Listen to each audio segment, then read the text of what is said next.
What would you do? The thing is, it doesn't matter because this is just noise to fill the air. Israel is just doing what they please, when they please.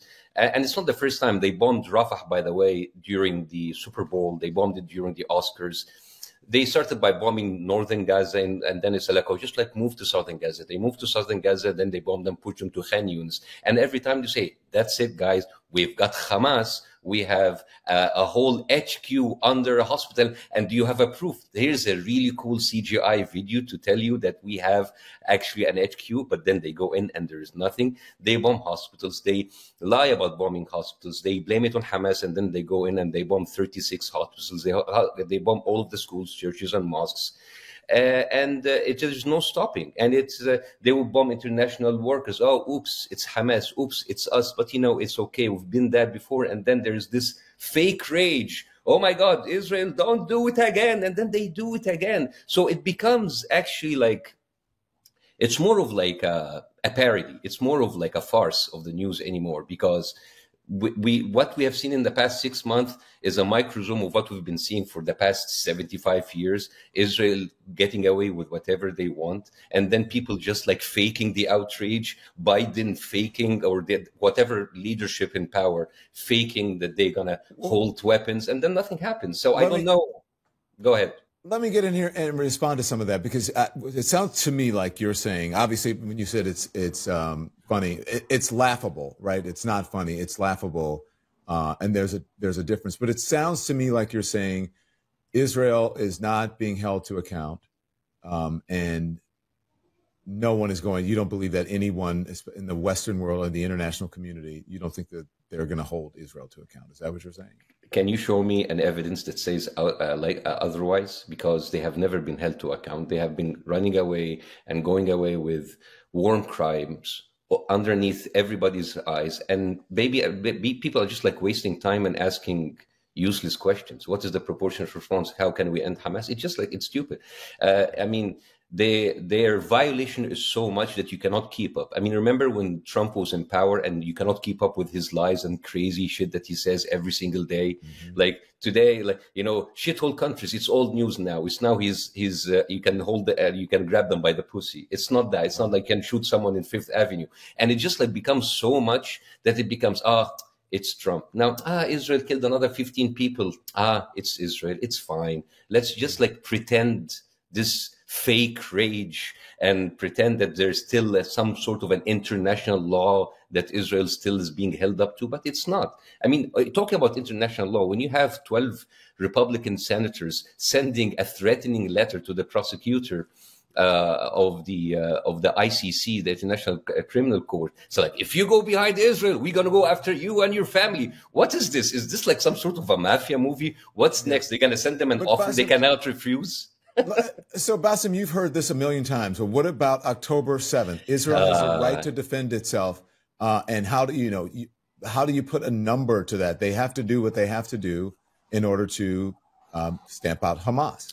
Interesting. So the right to defend yourself, or any right, comes with responsibility. Israel did not hold its responsibility for international law. It didn't hold its responsibility as an occupier that are responsible for those people. And it is just, maybe it was valid in the first 2-3 days. Oh, what's the proportionate response? But like 40,000 people. So what is your number in that? Is 50,000 enough? Because I cannot believe that. And a country that's been supplied with the most modern technology, they're just like, we killed children. We didn't mean to. We have videos of them shooting little kids in the head, snipers. Is Hamas hiding behind that little baby, behind his head, is in his diaper? When you tell me that there are human shields and we're just like they're embedded in the population, that is ridiculous. That is meaning that like 40,000 people killed. That means that there's a 40 military target. And this is the whole thing about human shield that I don't understand, because, it's very disingenuous, because people forget. As a matter of fact, B'Tselem, which is an Israeli human rights center, reported on the use of the IDF of human shields, and it goes back to late 1990s. We have multiple reports, videos of IDF soldiers admitting using Palestinians as human shields. It was so bad that in 2005, the Israeli Supreme Court prohibited the use of human shields because it was happening so often. And yet they still continued it. And the worst spit on the face on this is that in 2007, the commander of the IDF in the West Bank, Yair Golan, was reprimanded for approving the use of human shields. But then he was promoted to Deputy Chief of General Staff. 2020, he was elected to the Knesset, then became the Deputy Minister. And 2022, he published a video saying that he was proud using Palestinians as human shields. So can we just like get enough of the deflection, of the projection? Because everything that Israel has been accusing the Palestinians of doing, they have been doing in themselves. And nobody seems to give a fuck. Okay, Bassem, you said that you don't believe Israel's being held to account. Yeah. The Biden administration halted weapons shipments to the Oh Middle my East. God. What do you make Oh my of that? God. Oh my God. Oh my God. This is, whoa. After $26 billion, after every single weapon in the American arsenal has been sent there. And the thing is, it's just like, it was like, it's a little bit, by the way, how many times have you heard that the Biden administration held or delayed the weapons across the last 6 months? Many times. And then they continue giving it. And basically here's what's really interesting for me. Biden has bent over backwards. He has lost the Arab vote. He has lost a lot of the liberals on the left side. He has lost a lot of people because his support for Israel. And yet that is not enough. Basically, he is not like enough. There's nothing enough for Israel. And it's funny that, we are heading to elections right now, right? And a lot of people tell me Biden or Trump. And I tell them, it's a tough choice. I mean, both candidates are competing. Who can be Israel's favorite bitch? Biden, after supplying Israel with weapons, sending 26 billion of my tax dollars to them, and having his spokesman like, Weasel Kirby, gaslighting reporters in their faces every day. And after that, the Israelis are not satisfied. The conservatives on the right are bitch slapping Trump. How could you do that? How could you leave Israel? And then Trump and Kennedy on the other side, they're waiting. Oh, Israel, pick me. I am the one for you. And it is so humiliating as a U.S. citizen. I'm a new citizen, to see that my candidates are competing not for the betterment of our lives as Americans. Go ahead, sorry. There are only two choices. And I think I agree. I shouldn't say I agree. I think that Joe Biden is between a rock and a hard place because he is supporting Israel. He's getting a lot of criticism, especially from the left wing of the Democratic Party, for supporting Israel. And it may actually hurt him or cost him the presidency. What would you have him do? Because if he stopped supporting Israel, it would be a major change in foreign policy for the United States. What would you have him do? Are we talking about what's right or what's good for his re-election? I'm asking you the question. No. Are we talking about what's right? Because if he wants to win the election, of course, he has to support Israel. The Israeli lobbies, Joe Biden is the highest paid candidate by the Israeli lobbies, $9 million over his career. He's the number one recipient of AIPAC money and Israeli lobbies money. So, of course, I mean, at the end of the day, Arabs, I mean, we just sell vapes. So I don't think we can generate that much money. But if you are the United States and you are the leader of the free world and you pretend that you are holding the morals of the world and upholding the international law, you guys are supporting an apartheid, racist, rogue state that has been killing human beings for 6 months, not just for 6 months, for 75 years, really, and you're not doing anything about it. So it's not about like, what should he do? It's like, are we talking about what is the right thing to do, or what is the thing that he should do to be reelected? Because these are two different questions. You really believe that the U.S. is supporting apartheid? Are you saying what Israel is doing is akin to an apartheid regime? Have you done any research about Israel at all? Yeah. I'm asking you. Okay. I'm asking you. Do you? All right. Do you believe so let's leave the West Bank and Gaza, because these are occupied territories, which Israel has a responsibility towards the people in these. And we're not going to talk about the atrocities that's been doing on Gaza. We'll leave that for now. Not the atrocities they've been doing in the West Bank or the East Jerusalem. Let's talk about people with Israelis passports, citizenships. 20% of Israeli population are Arabs. All right. Arabs in Israel with an Israeli passport, supposedly have full citizen right. There are more than 60 racist laws against them. If you did a little bit of research, you will find that there are 60 racist laws against. There are zoning laws like the Jim Crow laws. Palestinians with Israeli passports are not allowed to live in 81% in the land of Israel, or own 93% of the land in Israel. If you are a Palestinian with an Israeli passport and you fall in love with someone in the West Bank, you cannot move him into Israel. You have to move out. Just a couple of days ago, the desert of Najaf, which is inside Israel, Israel went in and just destroyed Bedouin houses. They have destroyed houses in the East Jerusalem. And you tell me about Israel. Israel is what they call a carceral. I think it's the word carceral.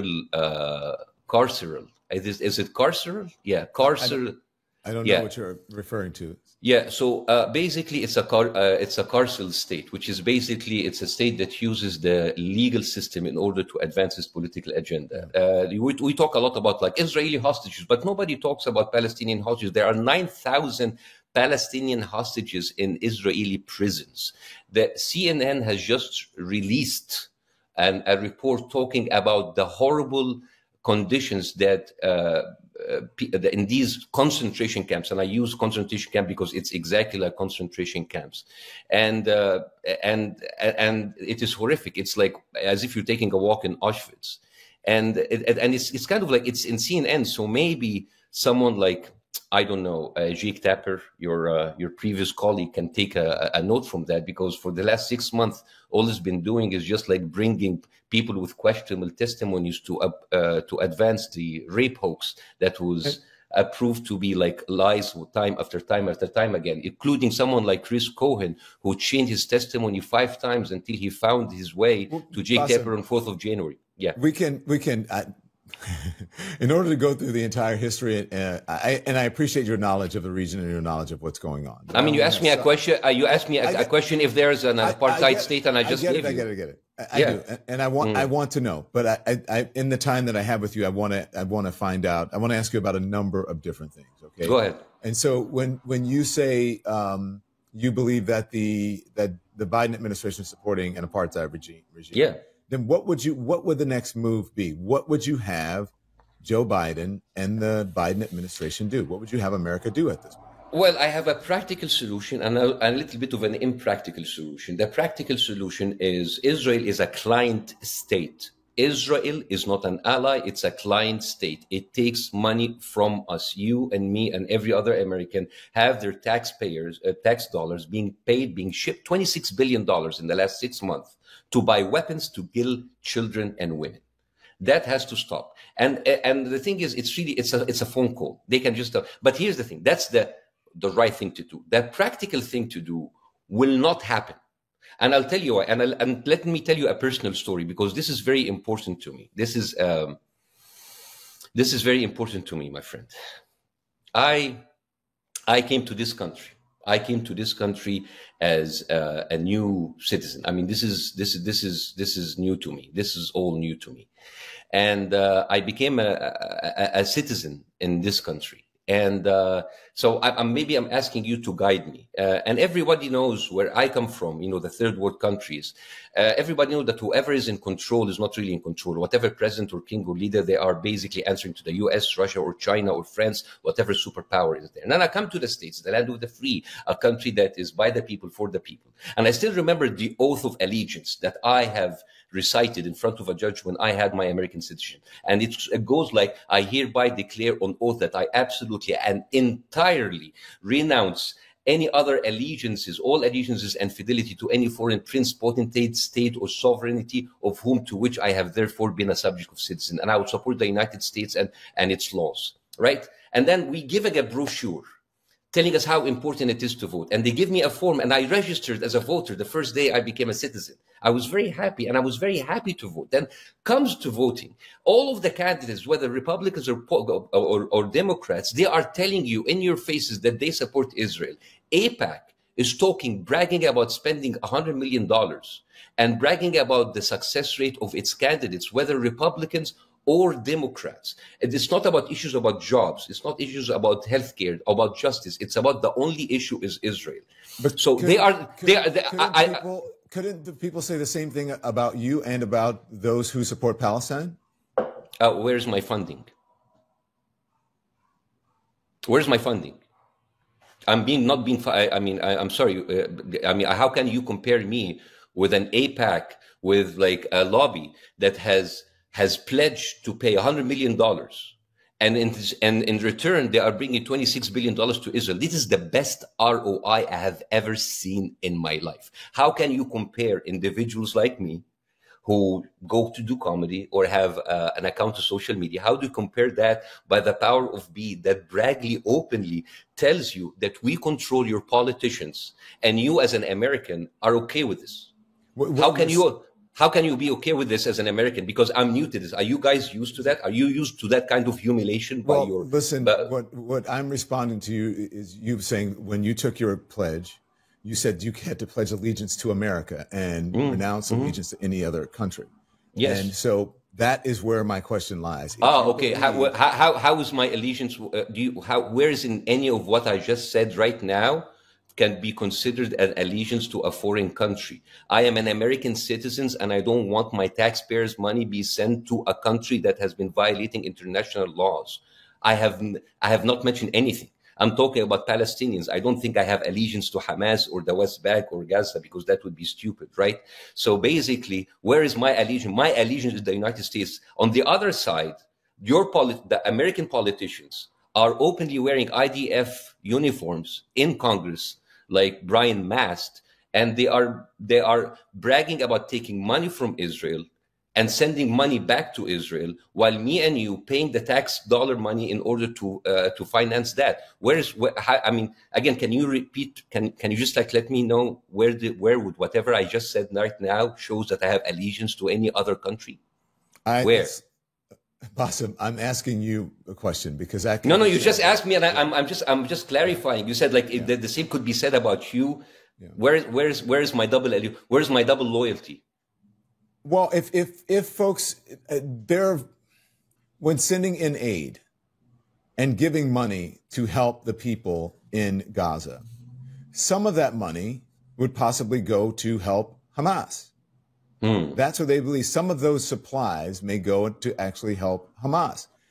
I think what the American people believe. Again, this is not my belief, but I think what but I'm sorry, you said some of the money, like the flour, the flour massacre, that people were killed as they were collecting the flour. That is the kind of money that Hamas was taking. If you'll let me get in, okay. What American people will say is that there's no Hamas on the other side. There's no Hamas comparison in Israel. Interesting. So let's talk about Hamas. How did Hamas originate? And I'm sorry. And can I just like a pop quiz? 2019. Who said this? In order to prevent the establishment of a Palestinian state. Yeah, Netanyahu. So Netanyahu, basically, he was caught on tape many times bragging about sending money to Hamas. So every time you tell me Hamas, I will tell you Netanyahu. So can we just enough of that, because I'm really sick and tired of the same conversation again. You guys are talking about Hamas, and Hamas has been bolstered and being financed under the eyes and nose of Netanyahu. So I don't even know what kind of conversation we're having. I don't know if listen, Bassem. I don't know if it's just a language thing where, because you keep asking me, I'm asking questions. I'm not saying that I believe anything, but I have to ask you questions. So I don't represent America in this conversation. I don't represent Israel in this conversation. I don't represent Palestine in this conversation. I represent a journalist who's asking questions. And because there's no one who is an Israeli here or is a Jewish on this side, I'm simply playing devil's advocate to you. Okay. To try to get the answers or questions in from the other side. But isn't that the opposite of what? Isn't that the opposite of what you said a few years ago? I don't know if you're. I don't know if maybe you. Maybe it's a second language. Maybe it's my second language. Okay. It's my second language. I'm sorry. Okay. I'm sorry. So I don't know if you're being rhetorical by asking. I'm new to this, but I remember you, John, said it a couple of years ago. You said you're done being a devil's advocate and doing both sides, and you want to be a journalist. So I'm talking to you as a journalist, and as a journalist, I'm not talking to you as on opposite side of the. I'm basically basically we are Americans, me and you. We are both American citizens. I'm well, you. context You've been is there before everything. me. Context is everything. When I said I'm sick of doing both sides, that was in relation specifically into American politics and Donald Trump and his administration and his lies. But it goes with everything, by the way. I think it's okay to present questions, different questions from different sides of an argument. So let's talk about Hamas. The fact that if we keep doing this, I don't think there's any substance in the conversation. Again, I would just maybe it's rhetorical that you're asking, but it is rhetorical. It's not you. Let me finish, please, Bassem. You keep asking me my opinion. I don't have an opinion on this. I'm trying to get your opinion. I want to hear what you have to say. Good, but you understand. I don't think that people listening care what I think about Israel or care what I think about Hamas or care what I think about Palestine. That's not. I'm not a foreign policy expert. I'm simply a journalist with asking someone who has a vast knowledge of the region. Not really. I'm a comedian, but like when I say you, sometimes it's the impersonal you. It's the definitive. That's you. It. Good. I get it. Okay. So maybe English is my second language, but I know that much. Okay. So when I say from here now, when I say you, got it. And as if I say like you, the media, you, the American public, you. When you say when you go in and kill somebody, of course I'm not saying Don you're going to go in and kill somebody. Okay, so I hope because it sounds like you were asking me. So listen, I wasn't. I want to ask you about this peace deal that was brokered by Qatar and Egypt and the U.S. and was also signed by Hamas, but Israel rejected that ceasefire. Were you surprised to see them reject that deal? Of course not, but because. Don, Israel has been telling us that they're going into Rafah for the past 3 months. They went into Rafah many times. I told you during the Super Bowl, during the Oscars. And the thing is, we have Israelis politicians on record saying that even the hostages was on a lesser importance. That what's important is to eradicate Hamas and to kill whatever eradicating Hamas means. So I was not surprised because basically Hamas said yes. Israel was going to go into Rafah anyways, because from October, they have been telling us that their prime objective is to evacuate Gaza from the people, to push them a little bit outside, wink, wink, and then they'll get them back. But they are already selling settlements plans to people in Gaza. And they are guilt tripping everybody. Why don't the Arab countries take Palestinians? You know, it's like going into the streets, shooting someone in the face, and then so it's like, why is not anybody burying the corpse that I just killed? It doesn't, and I don't know why it flies. Sorry to go ahead. No, I'm just wondering if, when you're thinking about all of this that's happening, the holding of weapons, the ceasefire deal by Israel rejecting the ceasefire deal, the assault on Rafah. Do you think that this is the beginning of a shift in the relationship between the U.S. and Israel, or do you think that we are not even close to that yet? I don't think we're going to be even close because, again, it really goes back to what kind of a democracy that America pretends they are.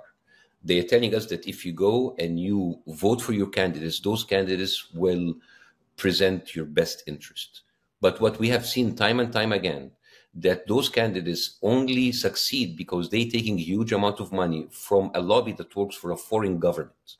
I mean, I think this is the problem, Len. I am new to this country, and I am, and you know, even back, I've told you about the leaders and the kings who've been manipulated by the superpowers. Even those people had the dignity to pretend that they have a little bit of free will and a little bit of independence. But right now, you have politicians. I mean, as someone who says, Israel doesn't need America, America needs Israel. What kind of a humiliation is this? So basically, if Biden or whoever comes doesn't give Israel what they wanted, they will work in order to finance people to do what they wanted. There was someone called Donna Edwards. She was a congresswoman from Maryland. She lost her seat because AIPAC financed her opponent, not because she said no in any pro-Israel resolution, because she voted present. Andy Levine, who was a Jewish congressman from Michigan, he lost the elections because AIPAC ejected $4 million for his opponent because he is a Jewish person who does not approve of Israel policies. So when you tell me, I wish it's like, oh yeah, maybe it's shifting, maybe it will be changing. But Don, you have people standing on the sidelines waiting to serve Israel motives anytime. And I don't know if you've seen this. And as a comedian, I found it very interesting. Have you seen that SNL sketch from 2013 that's been circulating? It was never aired for obvious reason, you know. So basically, it's Jason Sudeikis playing Chuck Hagel being confirmed as the Ministry of Defense, and how every Republicans that they were pilled by Bill Hader and Kenan Thompson, they were upping each other out, trying to figure out who's more loyal to Israel. So basically, the one playing John McCain, I can't remember what's his name. It's like, let me pose you a rhetorical question. What if Benjamin Netanyahu calls and he says to you, it's vital to Israel's security that you go on national TV this night and perform oral sex on a donkey? And Siddiq is like, what? What does it have to do with Israel? So I'm like, whoa, stop doing that. And then he was basically repenting, and he tells you that basically, and then Kenan Thompson says, I'll do it for Israel. And then Bill Hader said, like, yeah, I'll do it too. But also I was raised on a farm. So this SNL sketch encapsulates, and at that time these were conservatives. But now I see that sketch. I did not see. Yeah, that because it was not aired. So, it was not aired. You previously said that you don't care about the prospect of another Trump presidency. You don't care if he wins the election. You just want to see Joe Biden win. Joe Biden lose? Do you still feel that way? I don't know. I honestly think, I don't know. I really don't know, but I don't. I mean, again, put yourself in my position. Why do you vote for a certain candidate? You sort of vote for a certain candidate because they would represent your your interest. Now, if I see both candidates, their number one agenda is supporting Israel. Me, as a person, as a human being, as an American citizen, does not fall on the list of their priorities. It's Israel and nothing else. So I don't feel seen. And it's not because I'm an Arab or Muslim or Middle Eastern or whatever. I mean, if I am an American who lives in Delaware or lives in Mississippi, I'm a school teacher or I have a small business, and then I see my tax money being shipped overseas, not just aid for Israel, not just for weapons, but I see things like Friends of the IDF, and I see other charities that are taking tax-exempt money, sending them to build illegal settlements, to finance American IDF veterans. I mean, the IDF have collected $600 million in the past 13 years.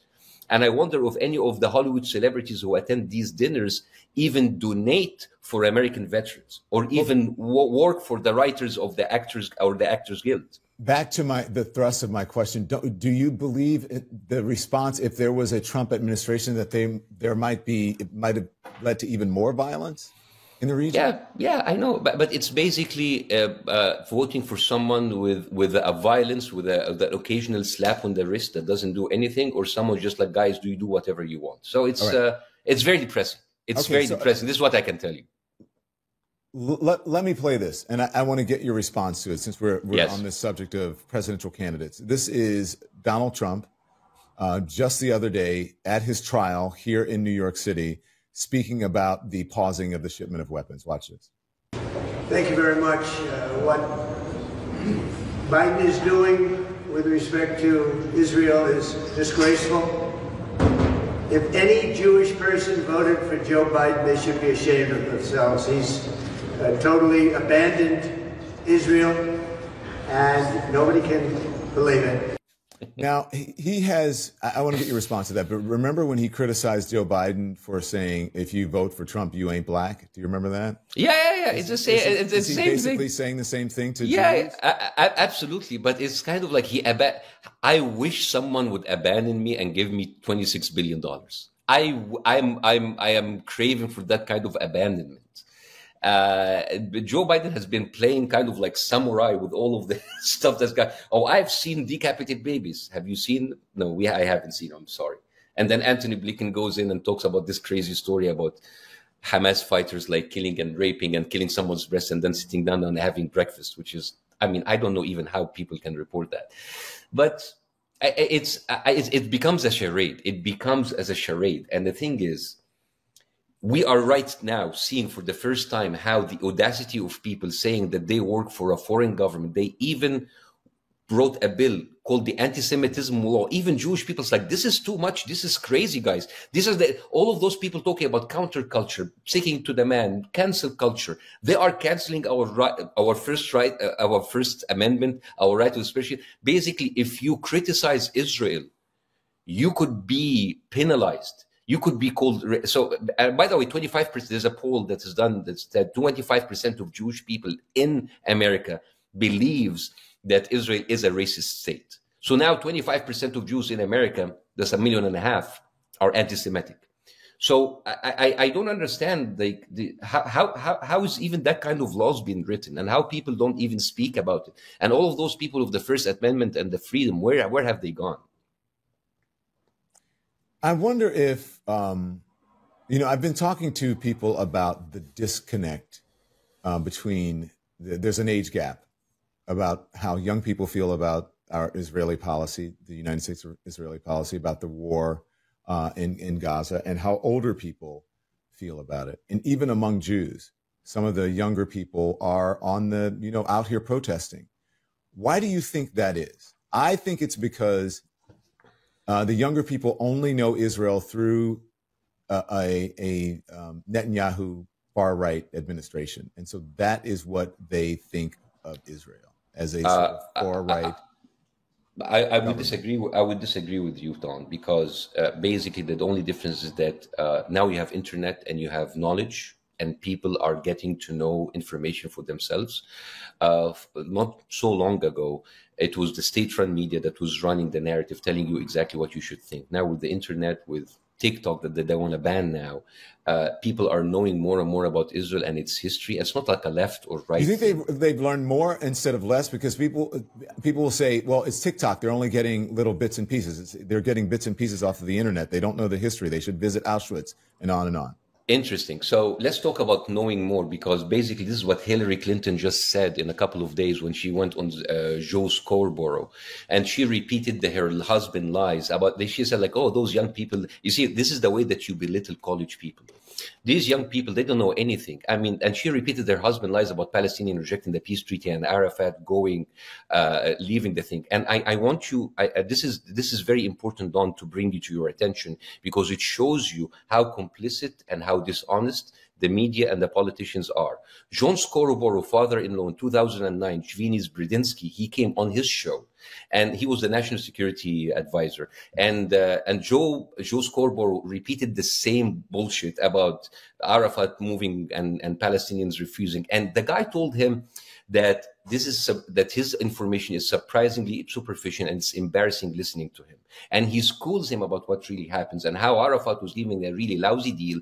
He accepted it, and he attended the Egyptian summit with Ehud Barak. And then he said, like, please give me time because I need to consult the other Arab leaders, because this is a very bad deal. He didn't walk up. And then Ehud Barak left in the middle, and he lost the election to Sharon. Sharon came and he completely decimated the Oslo Agreement. And Netanyahu was bragging about sabotaging the Oslo Agreement. So that happened in 2009. So 15 years later, when Hillary Clinton, out of all shows, comes on the same show where Scarborough was schooled by his father-in-law, and she repeats the same lie, and Scarborough doesn't even give her a pushback, telling her that I had the security advisor telling me that this is not the case. And you even have a headline with Bill Clinton say that Netanyahu sabotaged the peace treaty. So when you have all of this and then use that, but the little kids don't know. No, they know. The reason that they actually are revolting and they are protesting, Don, is that now they know. Now they know. And this gaslighting cannot work anymore.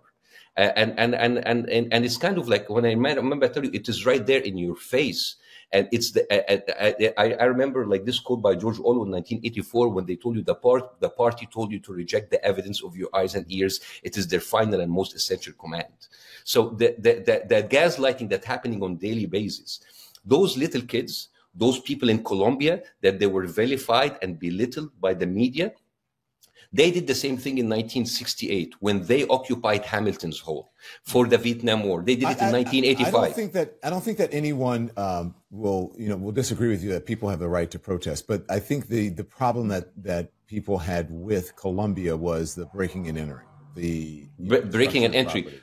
So destruction of property. So what happened? What about the USLA, where there was no breaking and entry, where there was no occupation? Those people stayed peacefully, and then for 4 hours they were attacked by pro-Israeli mob under the eyes and nose of the none police. of them have been arrested, and none of them has been arrested. And then they left them a day, and they waited until they were asleep, and the police came in, and they have arrested everybody. How is that? All right. And the thing is, the rhetoric that has been used against those kids is very reminiscent of what happened in, if you remember, the Kent State massacre. You remember that? I remember Kent State. Remember that? 1968. Well, I remember 1968 news reports, but I do remember Kent State. Like Jim Rhodes, he was the Ohio governor. He said that these people, that they are worse than the brown shirts. And I think we are up against, what did he say? Oh, the strongest, well-trained, militant revolutionary group that has ever assembled in America. And Donald Reagan in the People's Park protest, when he said, if it takes a bloodbath, let's get it over with, no more appeasement. And now everybody knows who was on the right side of history and who's the wrong side in history. And nobody learns from history, and it's been happening again. Okay, so the reason we have you here is because you have such passion about it, right? And that yes. you are a comedian. And you said, yeah. When I said earlier, someone who has vast knowledge of the region and what's happening, you said, no, I'm a comedian, but you do have vast knowledge. Your family's also there. By the way, have you heard from your family before I asked? Some of them got out, and some of them are still trapped inside. And are you hearing from any of them? The people who got out, they are safe. They are in Egypt, and other people like Hassan, my wife's cousin, who I made fun of him being a loser. He's not a loser. He's a doctor, actually, and he works with the UN, so he had to stay back. Okay. Thank you for answering that. I hope that they're okay. But the reason thank you for asking for them. Yeah. So as you said that it was a language issue, because I thought, but you thought that I was being adversarial in the beginning. No, never, never being adversarial at all. Don't. I love you, man. Yeah. I don't. Yes, no, okay. no. It's not. No. Listen. I was using my English skills in using the imperfect you, and it just got. Again, I'm new to this. I don't take anything personally, okay, Bassem? You don't have to worry about that. And I actually love passionate conversations, and even if we disagree on things, I think that's good for discussion. But listen, I saw you in Piers Morgan. There's a method to my madness why I'm asking you this. I think it was the beginning of the conflict, October 17th, around that time. 22 million viewers watched. Yes. I just wonder, why do you think you have resonated with so many people? Is it the passion that you have about it? Is it because of your satirical tone? Why do you think you resonated with so many people? It's a multiple things. Yeah, maybe the satirical tone, but I think at the time it was only 10 days into the conflict. It's not a conflict. It's not a war. It's a one-sided genocide, by the way. So 10 days after the thing, and everybody was afraid to speak, because the lies of the Israeli propaganda was so. I remember the decapitated babies that was refuted. The rape hoax was refuted many times. Even me, I could not get. I refused to get out on Piers Morgan twice because I was saying, how can I do that? And then suddenly, no, something's not making sense. So when I spoke up, people say, hey, we think the same. So I think it's resonated because a lot of people saw what I said, and it basically brought in the other side of the conversation. Because if you watch the American media, it's only one-sided. It's Israel. And then when you talk about the Palestinians, we're so sorry we're killing kids, but we don't know what to do. We don't know how to do it even better. Can you please kill less kids, but continue the killing?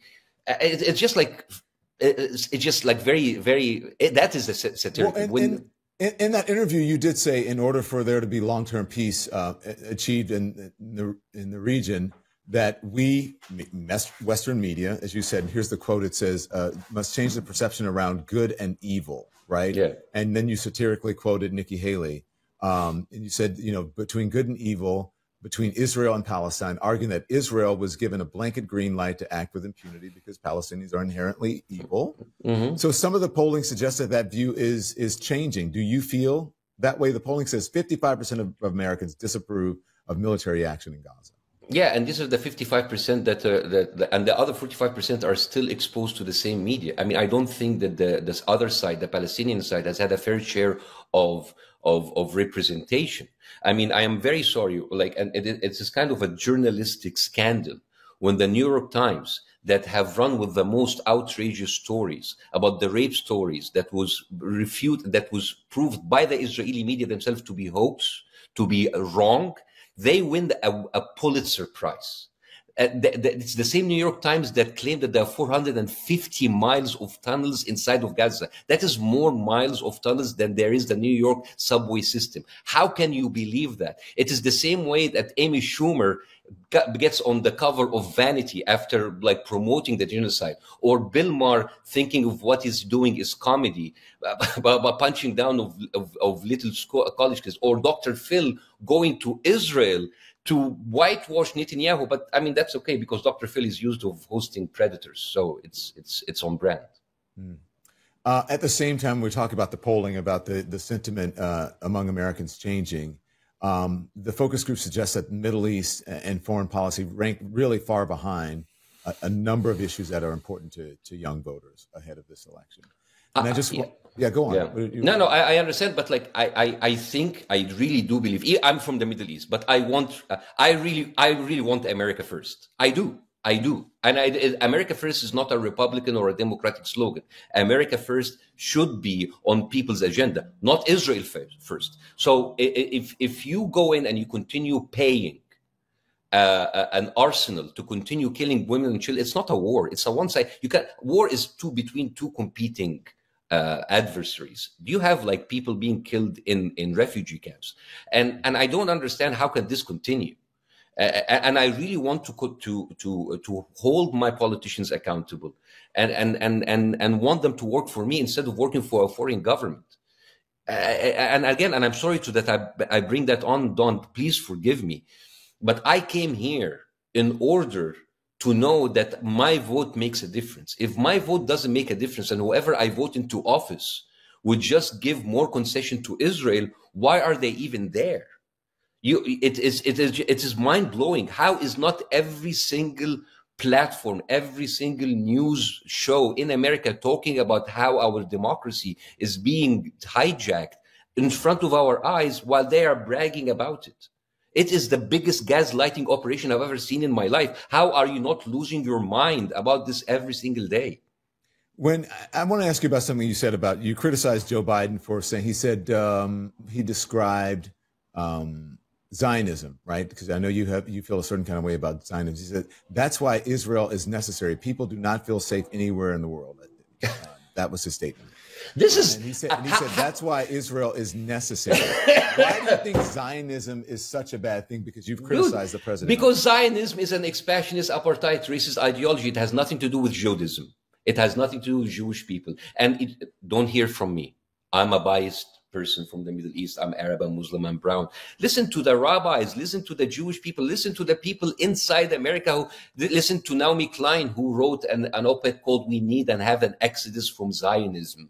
And she is Jewish. I think the worst thing, listen, Zionists are using Jewish people as a front in order to use their suffering. They hide behind them. They victimize themselves behind them. The same way that ISIS and Qaeda are using Muslims, and they are projected. I'd reject that ISIS or Qaeda represent me, and a lot of Jewish people reject that Zionism represent them.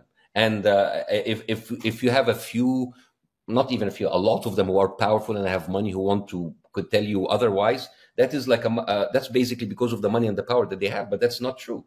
I mean, my personal trainer is Jewish, and I told him about this anti-Semitic law and said, "Oh, I didn't know about this. This is crazy. I'm Jewish. I don't want this to happen. This is an infringement of my First Amendment."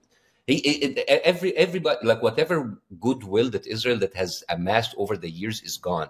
But it doesn't matter because it's always been there has been always been this disconnect between the people and the political and the media elite. Remember the thousands and hundreds of people that went and marched against the Iraq war? Did that change anything? Remember the thousands of people who went and marched against the Afghanistan war? Did that change anything? All of these college people, their life has been decimated. Their careers has been spoiled. And you know why those college students are being, they are such like a thorn in the side of politicians? Because those people, I've heard one of them speaks like, I don't care about my career, my degrees, if I don't stand up to my morals and my ethics.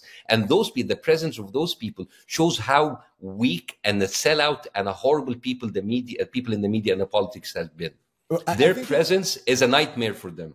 I think people should realize this is not the first time that you've been vocal about what's happening in the region, because, I mean, you really came to prominence during the Arab Spring Revolution. I remember when I was at CNN and covering that. I'm wondering how this has affected your career. Has it been a positive way or a negative way? Positive and negative. So basically I'm not an actor. I do I'm mostly a comedian, so I do a few parts here and there.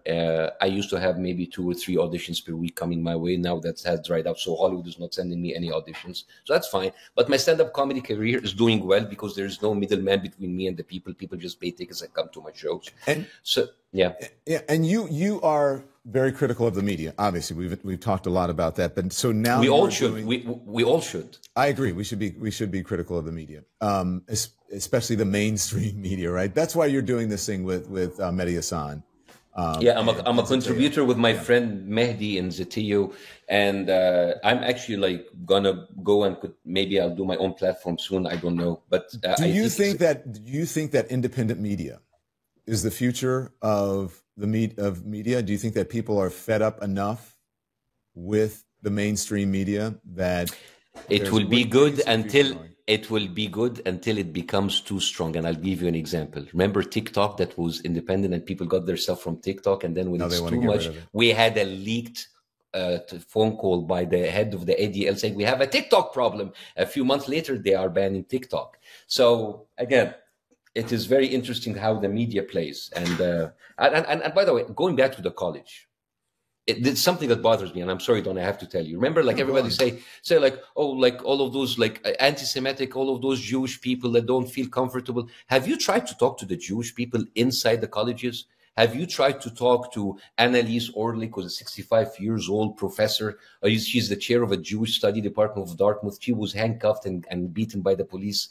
Or Grant Minor, a Jewish Columbia grad student. He's part of the Jewish Voices for Peace. Or Kendall Gardner in Oxford and Cambridge encampment. There's 750 Jewish students in camps. Have you seen the Shabbat from the Liberation Zone at the community center in Columbia? Yes, I have seen those, and I have spoken to. And again, I'm not talking you. I'm not giving you. But here's the thing. I have spoken to those people, and I want you to know that I understand where you're going with this. No. Don't. When I say don't, you again, it's not you, Don. I know. I'm not arguing with but I'm me and you were sitting together on the seat and watching the media. I remember the media didn't say anything about when 8 Columbia students were hospitalized in January after an attack with an illegal chemical weapon that was perpetrated by 2 former IDF soldiers who are current Columbia students. They use skunk water. It is basically something that's developed by an Israeli company called Odortech. And this has been deployed by Israeli forces as a crowd control weapon at protest. When the media ignores this and talks about signs and certain chants and about protests that has been proven 97% peaceful, and yet they were killed. They were beaten up. When people ignore the valedictorian of USC, Asna Tabassum, who's refused to get the right of commencement speech. And that has never happened. And then encampment happened, and they went in and they beat everybody. Don't you see, as a private citizen, watching the news, how frustrating is this? Because I come from a place where the media was biased in your face, but we all know it's a dictatorship. But here it's a free media. It's a free media. And then when you come here, the same techniques happen. You will plant a certain people. It's called, I think, heckler's veto, and you just do some crazy thing, and the students will say that does not represent us, and still the media runs away with the most obscene example to prove to you that those people are anti-Semite or hateful or violent.